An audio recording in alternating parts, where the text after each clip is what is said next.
জান্নাত হাসি মুখে উত্তর দিল, আলহামদুলিল্লাহ ভালো আছি। আপনাকে তো বাসায় দেখি না ভাইয়া। আবির কিছুটা শক্ত কণ্ঠে বলল, বাসায় ফিরতে একটু দেরি হয়ে যায়। তোমার পড়াতে কোনো সমস্যা হচ্ছে না তো? জান্নাত শান্ত কণ্ঠে বলল, না না ভাইয়া, কোনো সমস্যা হচ্ছে না। আবির এক পলক মেঘের দিকে চেয়ে পুনরায় জান্নাতের দিকে তাকালো। নিরেট কণ্ঠে শুধালো, ও পড়ে তো ঠিক মতো?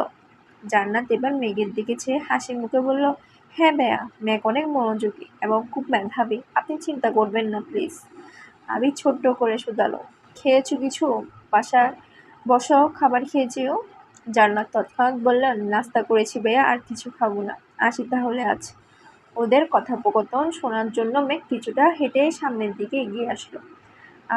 আবির স্বাভাবিক কণ্ঠে বলল, সাবধানে যেও। জান্নাত একগাল হেসে বলল, আপনি আমাদের বাসায় বেড়াতে চাইয়েন। আবির হালকা হেসে উত্তর দিল, সময় পেলে অবশ্যই যাব। প্রথমবারের মতো প্রথমের কথাগুলো ঠিক মতো না শুনলেও শেষ কথাগুলো মেঘ স্পষ্ট শুনতে পেয়েছে। জান্নাত মেঘকে আল্লাহ হাফেজ বলে বেরিয়ে গেছে বাসা থেকে। এদিকে মেঘের বুক কেঁপে উঠল। মেঘ যেন নিজের কানকে বিশ্বাস করতে পারছে না। আনমনে ভাবছে, জান্নাত আপু আবির ভাইয়াকে বাসায় যেতে বলেছেন। আবির ভাইয়াও আবার হাসি মুখে বলেছেন সময় পেলে যাবে। কই, আবির ভাই তো আমার সাথে এত ভালো আচরণ করেন না। উনি উনি তো আমার সাথে আজ পর্যন্ত হাসি মুখে কথাই বলেননি। তাছাড়া জান্নাত আপুকে তো তানভীর ভাইয়া নিয়ে এসেছিলেন, তাহলে আবির ভাই কীভাবে চিনেন? মেঘ আহত চোখে তাকিয়ে রইল আবির ভাইয়ের পানে। আবির দরজা বন্ধ করে সিঁড়ির দিকে যেতে নিলে সহসা পথ আটকে সামনে দাঁড়ালো অষ্টাদশী। আজ তার শরীর কাঁপছে না, হাত পা রিমরিম করছে না, কারণ হাজারটা প্রশ্ন তার মাথা ছাড়া দিয়ে উঠেছে, যেগুলোর উত্তর শুধু আবির ভাই জানেন। ড্রয়িং রুমের কোথাও কেউ নেই। জান্নাত পড়িয়ে গেলেই মূলত খাওয়া দাওয়ার পর্ব শুরু হয়, তাই এ সময় সবাই যে যার রুমেই থাকেন। অষ্টাদশীর পথ আটকানো দেখে আবির বিস্মিত চোখে চাইল। মেঘের এলোমেলো চুল, চোখের কাজল কিছুটা লেপ্টে রয়েছে, শুষ্ক ওষ্ঠদ্বয় তীর তীর করে কাঁপছে। এই অবস্থায় মেঘকে দেখে ঘোর লেগে যাচ্ছে আবিরের। হাজারো নিষিদ্ধ চিন্তা জেগে উঠেছে আবিরের মনে। টেনে হিঁচড়ে কোনো রকমে নিজেকে সামলে ডুব দিলে কিছুটা শক্ত কণ্ঠে বলল, পথ আটকে দাঁড়িয়েছিস কেন? মেঘের সরু নাক ক্রমে ক্রমে ফুঁসছে। দীর্ঘশ্বাস ছেড়েও ধৈর্যহীন কণ্ঠে শুধালো, আপনি জান্নাত আপুকে চিনেন? আবির উপর নিচ মাথা নাড়ে শুধু। মেঘ দ্বিতীয়বার গভীর কণ্ঠে বলল, ওনাকে আপনি কিভাবে চেনেন? আবির রাশভারী কণ্ঠে বলল, পরিচিত। মেঘ ভেতরে ভেতরে ক্ষিপ্ত হলো। অষ্টাদশীর চেহারার পড়তে পড়তে ঘনিয়ে আসে মেঘ। এক সমুদ্র অভিযোগ মাথা ছাড়া দিয়ে উঠেছে। একে গায়ের রং ফর্সা, তার উপর রাগে গাল দুটো লাল হয়ে আছে মেঘের। দেখে মনে হচ্ছে টোকা দিলে গাল বেয়ে রক্ত পড়বে। রাগে ফুঁসতে ফুঁসতে মেঘ বলল, শুধু পরিচিত হলেই কি মানুষ নির্দ্বিধায় বাসায় যেতে বলে? তুই আমার কাছে কয়ফিউজ চাচ্ছিস মেঘ? চোয়াল শক্ত করে প্রশ্ন করল আবির। মেঘ আজ আবিরের শক্ত কণ্ঠে শুনে আতকে উঠছে না, কারণ অষ্টাদশীর আজ মাতারিক্ত রাগ হচ্ছে। অতিরিক্ত রাগলে মানুষের বোধশক্তি হারিয়ে যায়। তাছাড়া মেয়ে মানুষের রাগ তো লিমিট ছাড়া। যখন রাগ হয় তখন দুনিয়ার কোনো কিছু দিয়েও শান্ত করানো যায় না, যতক্ষণ না নিজে থেকে শান্ত হয়। মেঘের নাকের ডগায় ঘাম জমে আছে, কপাল ঘামতে শুরু করেছে ধীরে ধীরে। নিস্তব্ধ হয়ে দাঁড়িয়ে রইল অষ্টাদশী। কয়েক মুহূর্ত পর নিরেট কণ্ঠে শুধালো, আপনি ওনার বাসায় যাবেন? আবির তীক্ষ্ণ দৃষ্টিতে চেয়ে রইল গুরুভার কণ্ঠে বলল, প্রয়োজন হলে যাব। মেঘ চোখ গোল গোল করে চাইল। মনের ভিতরে হাজারটা প্রশ্ন ছুটছে এদিক সেদিক। মেঘের নিরাপত্তা দেখে আবির গুরুভার কণ্ঠে জবাব দিল, তোকে আপাতত এসব নিয়ে ভাবতে হবে না, পড়াশোনায় মনোযোগ দে, তুই এখনো অনেক ছোট, সময় হলে সব জানতে পারবি। মেঘ দীর্ঘশ্বাস ফেলে রাগান্বিত কণ্ঠে বলা শুরু করলো, আপনারা যা খুশি করতে পারেন, যা খুশি বলতে পারেন, তাতে কিছু হয় না। আমি কিছু বলতে গেলেই ছোট, বয়স হয়নি এরকম না।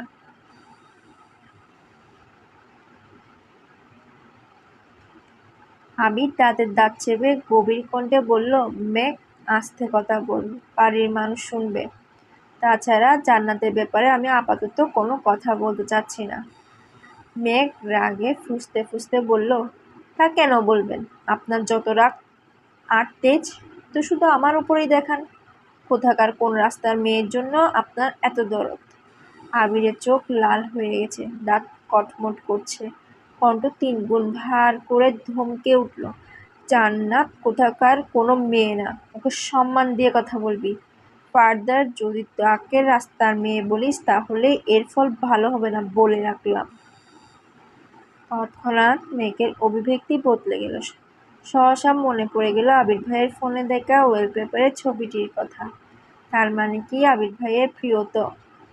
আর কিছু ভাবতেই পারছে না মেঘ। চোখ সর্ষে ফুল দেখছে, হৃদয় ভেঙে খণ্ড খণ্ড হয়ে যাচ্ছে। আবির কিছু একটা বলতে যাবে, তার আগে মেঘ শক্ত কণ্ঠে বলে উঠল, আপনি কি ওনাকে এতটুকু বলার পরই আবির ডান হাতে মেঘের বাম গালে শক্তপোক্ত চর বসিয়ে দিল। অকস্মাৎ মেঘের মুখ বন্ধ হয়ে গেল, কথাটা শেষও করতে পারল না। মেঘের সমগ্র পৃথিবী ঘুরছে, বিপুল চোখে চেয়ে আছে আবিরের দিকে। স্তব্ধ হয়ে ঠায় দাঁড়িয়ে রইল সেখানে। একটা ভারের জন্য গালে হাতও রাখল না। অনুভূতিরা যেন বিলীন হয়ে গেছে। রক্তভাব চক্ষুদ্বয় আবির ভাইয়ের চোখে নিবদ্ধ। আবির ভীষণ চটে গেছে, ডান হাতে নিজের চুল মুষ্টিবদ্ধ করে ধরল, রাগান্বিত কণ্ঠে বলল, যা বুঝা তা বুঝিছিস না, আজাইরা বিষয় নিয়ে পড়ে থাকিস।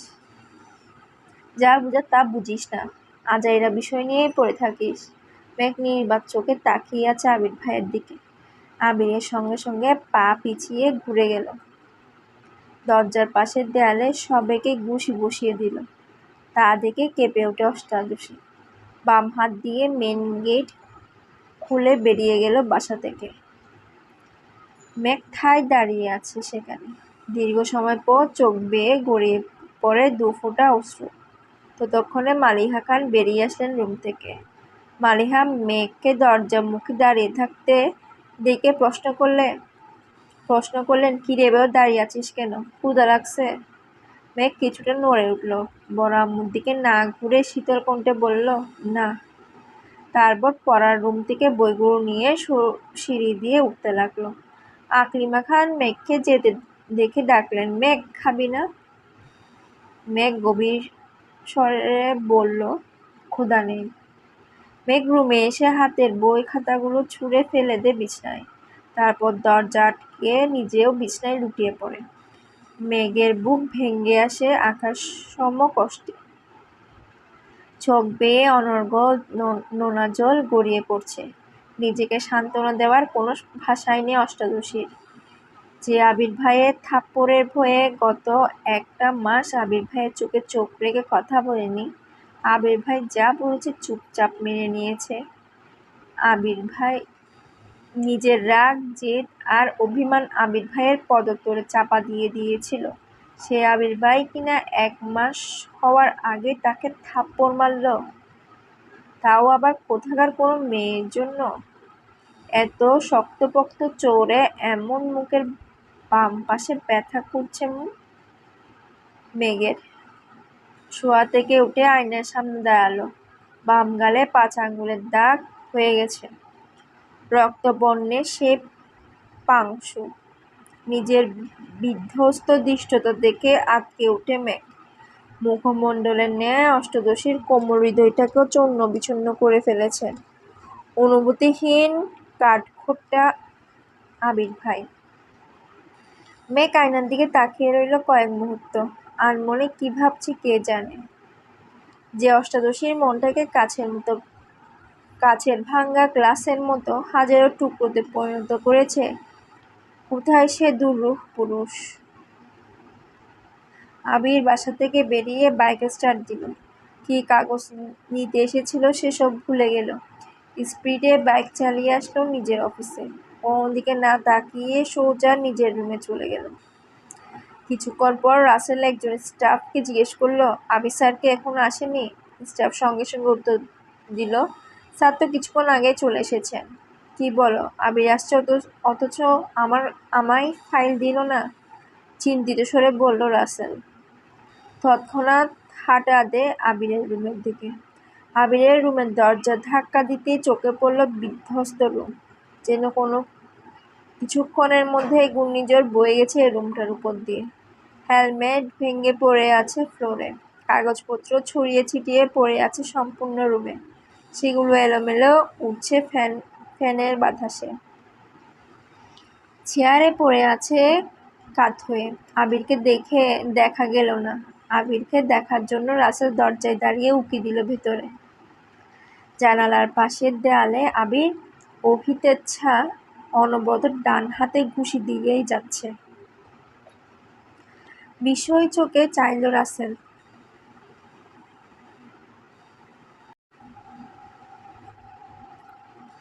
এক সেকেন্ড দেরি না করে ছুটে গেল আবিরের কাছে। চেষ্টা করলো আবিরকে থামানোর, কিন্তু ব্যর্থ হলো। 6 ফুট লম্বা, শক্তিশালী, সুঠামদেহী আবিরের সাথে 5 ফিট 7 ইঞ্চি লম্বা রাসেলের শক্তি কোনোমতেই কুলাল না।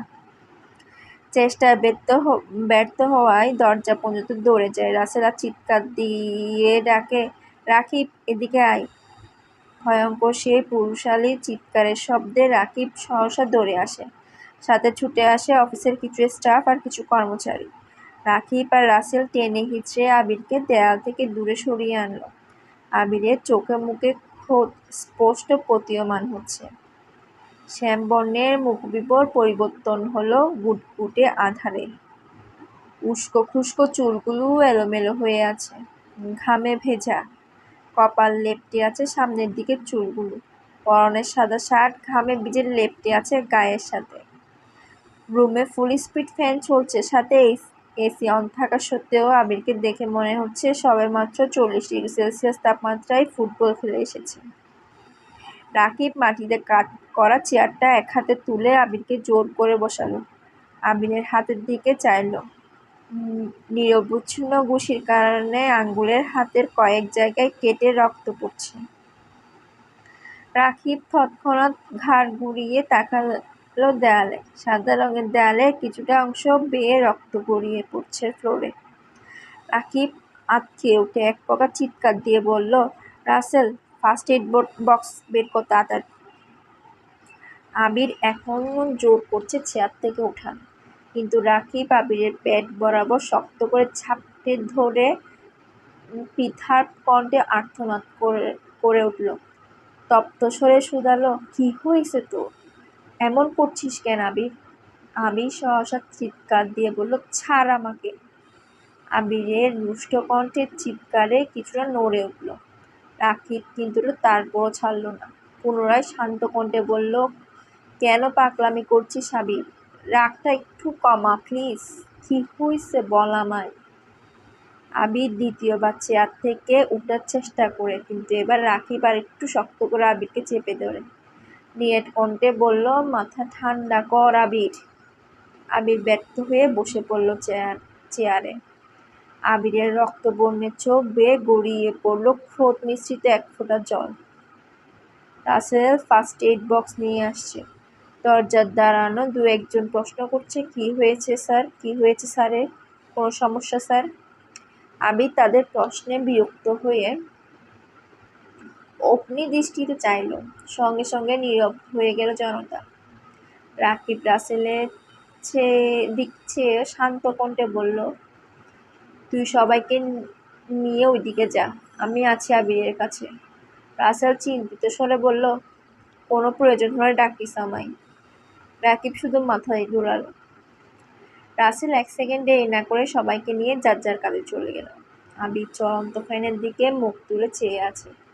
সবাই চলে যাওয়ার পর রাকিব গভীর কণ্ঠে বলল, দেখ হাতের কি অবস্থা করেছিস। আবির এক পলক হাতের দিকে চেয়ে পদিত কণ্ঠে বলল, আমি মস্ত বড় ভুল করে ফেলেছি রাকিব। সে অপরাধের কাছে আমার হাত কিছুই না।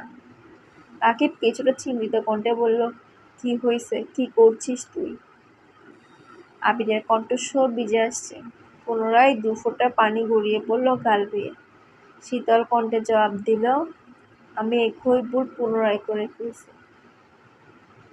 রাকিব আঁতকে উঠে শুধালো, কি? তুই মেঘকে মেরেছিস? আবির দীর্ঘশ্বাস ফেলে শুনল। রাকিবের বুঝতে বাকি নেই যে আবির মেঘকে মারার ক্রোধে নিজেকে আহত করছে। ভ্রু গুটিয়ে রাকিব বলল, কেন মেরেছিস? দীর্ঘশ্বাস ছেড়ে বলল, আমি জান্নাতের সাথে কথা বলতে দেখে মেঘের মাথায় রক্ত উঠে গেছে। যা তা উল্টাপাল্টা বলা শুরু করছে। আমি রাগ কন্ট্রোল করতে পারিনি। কি বলছিস আবির? জান্নাতের জন্য তুই মেঘকে মারলি? অবাক চোখে তাকিয়ে আছে রাকিব। আমি মেঘকে মারতে চাইনি, বিশ্বাস কর। ও এক পর্যায়ে প্রশ্ন করে বসলো, আমি জান্নাতকে ভালোবাসি কিনা। এই কথাটা সহ্য করতে পারিনি। রাকিব তপ্ত দৃষ্টিতে চেয়ে রইল।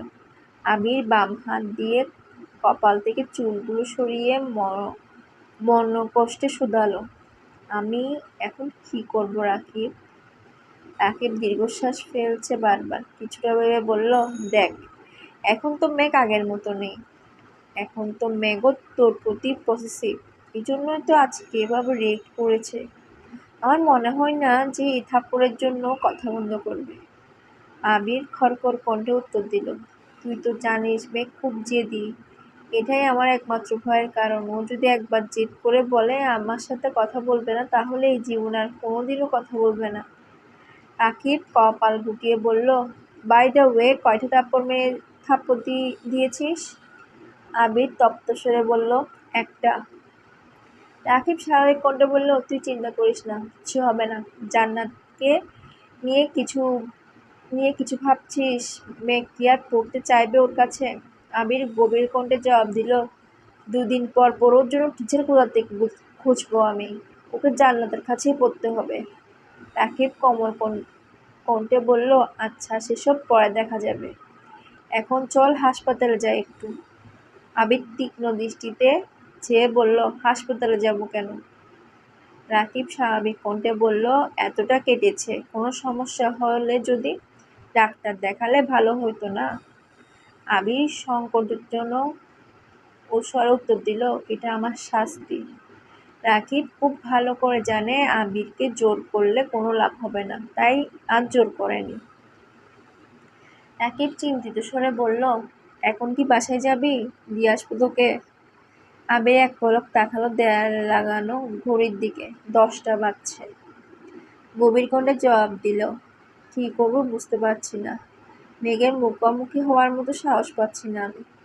রাকিব জানালার দিকে চেয়ে বলল, বাইরে তো বৃষ্টি, একটু ওয়েট কর তাহলে, বৃষ্টি কমলে আমি দিয়ে আসবো নে। আবির পকেট থেকে ফোন বের করে তানভীরকে কল করলো। প্রথমবারেই রিসিভ হলো কল। তানভীর কল রিসিভ করে সালাম দিল। আবির সালামের উত্তর দিয়ে গভীর কণ্ঠে প্রশ্ন করলে, কই তুই? তানভীর স্বাভাবিকভাবে উত্তর দিল, আমি তো পার্টি অফিসে। কেন ভাইয়া? আবির নিয়ত কণ্ঠে জবাব দিল, এমনি।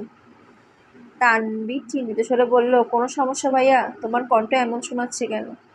আবির গলা খাঁকিয়ে দিয়ে কিছুটা স্বাভাবিক কণ্ঠে বলল, কোনো সমস্যা নেই, তুই কাজ কর, রাখছি। কল কেটে মোবাইল পকেটে রেখে বাম হাত কপালের উপর রেখে চেয়ারে হেলান দিল রাকিব। রাকিবও আর কিছু বলল না, চুপচাপ রুম থেকে বেরিয়ে গেল। এদিকে মেঘ কিছুক্ষণ আয়নার সামনে নিঃশব্দে দাঁড়িয়ে থাকে।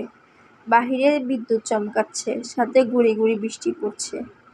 বারান্দার দরজা দিয়ে আসা শীতল হাওয়ায় কেঁপে উঠল অষ্টাদশী। আয়না থেকে দৃষ্টি সরিয়ে ব্যালকনির দিকে তাকালো। ধীর গতিতে হেঁটে গেল ব্যালকনিতে। গ্রিল ধরে দাঁড়িয়ে তাকিয়ে আছে দূরের ল্যাম্পপোস্টের আলোর দিকে। ক্ষণে ক্ষণে বৃষ্টির মাত্রা বাড়ছে। বাতাসের সাথে বৃষ্টির ছিটেফোঁটা পড়ছে মেঘের চোখে মুখে।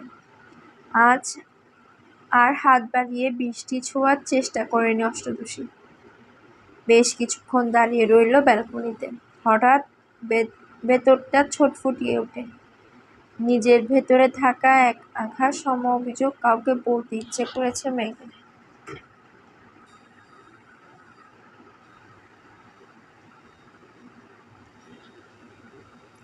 বৃষ্টির পানি আপন গতিতে পৃথিবীর বুকে লুটিয়ে পড়ছে।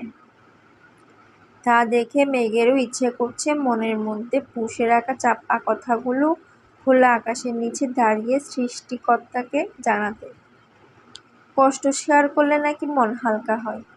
যে অষ্টাদশী গত 17 বছরের রাতের বেলা একা ছাদে যায়নি, সে অষ্টাদশী আজ রাত 9টার পর একা ছাদে চলে গেছে। ছাদে পা দিতেই ভারী বর্ষণে কয়েক সেকেন্ডে ভিজে যায় অষ্টাদশীর সর্বাঙ্গ। হাত খোপা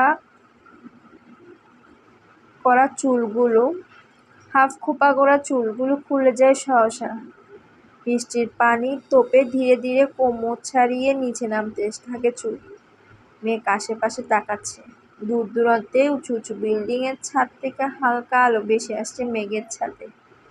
লাইটের আলোর প্রভাবে গাছভর্তি ছাদের এদিকে সেদিকে গাছের ছায়া পড়ে আছে। কিছু কিছু জায়গা দেখে মনে হচ্ছে ভূতেরা বসে মিটিং করছে। মেঘের দৃষ্টি সেদিকে পড়তেই কিছুটা কেঁপে ওঠে। তবে ঘন ঘন বিদ্যুৎ চমকানোতে বুঝতে পারে এগুলো গাছের ছায়া। বিদ্যুৎ চমকানোর সঙ্গে সঙ্গে মেঘও সম্পূর্ণ ছাদে হাঁটছে। হাঁটতে হাঁটতে ছাদের একপাশে রাখা বেতের সোফাগুলো একটাতে বসে পড়ল।